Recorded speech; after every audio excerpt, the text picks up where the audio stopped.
Hi guys, Harry here, back again with another video. So I wanted to do a video on how to get the most out of your trade data. For me, this is one of the most important things you can be doing as a trader. You know, you're not going to remember everything. There's so many trades I've taken that I can't remember.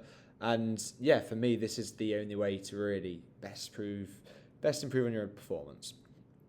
So I think the first thing I want to talk about is the easiest thing to do is to keep a journal or a log.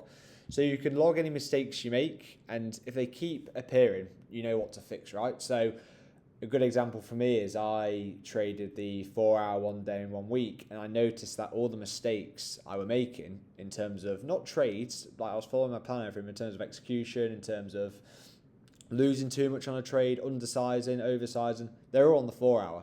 So I just decided to stop doing that. So you can spot these patterns, and as you can see, that's the next point. So it helps you recognize patterns in your trading, good and bad. So yeah, definitely important to be logging stuff. That can be like an Excel sheet or even a journal. I use Excel because I like to tot up the R in a column as well. That works really well for me. I review every day, week, month, year, quarter, and year. So that to me is really important because you want to be building these habits, right, where you're reviewing every week, every month, every quarter, every year. And some weeks in markets, especially on the higher time frame, nothing happens. It is just nothing for 2-3 weeks. I know my trading from my data, I might trade very little, if at all, for 2 weeks, then be very active for another 2 weeks. So it makes you feel like you're doing something, you're busy, which is what you want to be feeling. You want to feel like you're doing something, right? So, and yeah, it helps you spot those tiny little mistakes that you make throughout the days, and you can build that into weeks, months, and so on and so forth. So monitor which trades you take and what assets you trade the most. Again, something I was doing last year was I was trading 5 very similar systems that were pretty much all the same. They would fire off signals at all the same time, all trending systems, which I just sat down, I looked and I was like, hang on a second, these are all just, I could do just one of these, not 5, and it's making my analysis a bit more stressful. So I realised that, okay, cool, let's step back, let's not trade, and yeah, let's rethink things a little bit, make things a bit simpler for myself, and that definitely helped my performance. Shows how far you have came. So yeah, looking back, as I just said, last year at my data, it's like, wow, was I really doing that? Was I doing this? Was I doing that? Wow, that was a stupid mistake, and it makes you just shows the progress. And I feel like that's what you want to be feeling in trading. Particularly, you might not make any money for a year or so, or you might underperform the market, but tracking all this and however you want to do it just shows how far you've came. And it helps you stick to your own process.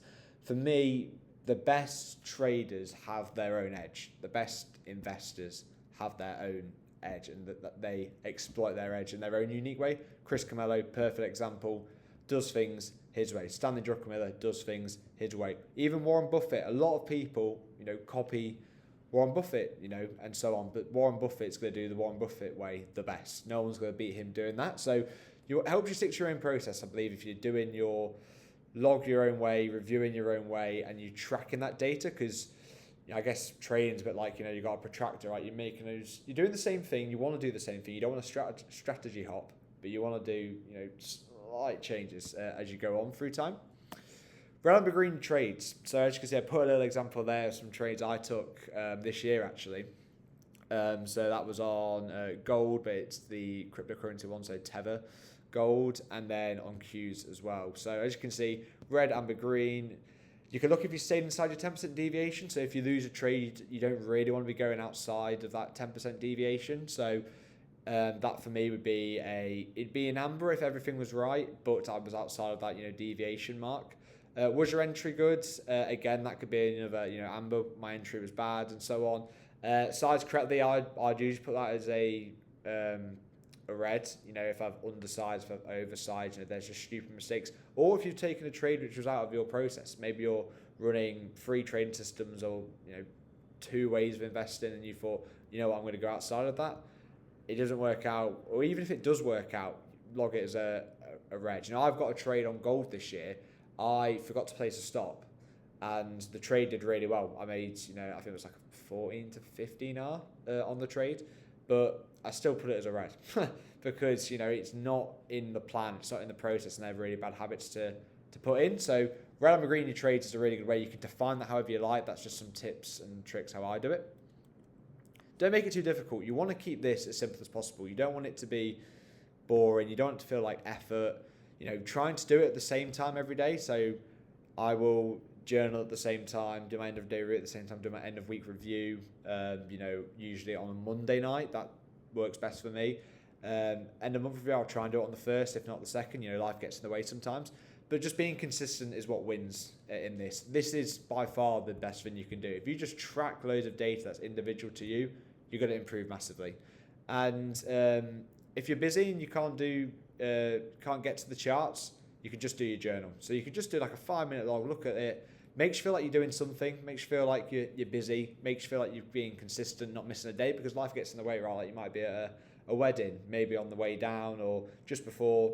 10 minutes on your laptop, on your phone, doing that journal just makes you feel much better, and you're really building that consistency. So yeah, they're just hopefully some tips and tricks to really track your trade data a bit better and really start making those improvements. So yeah, no, thank you for watching.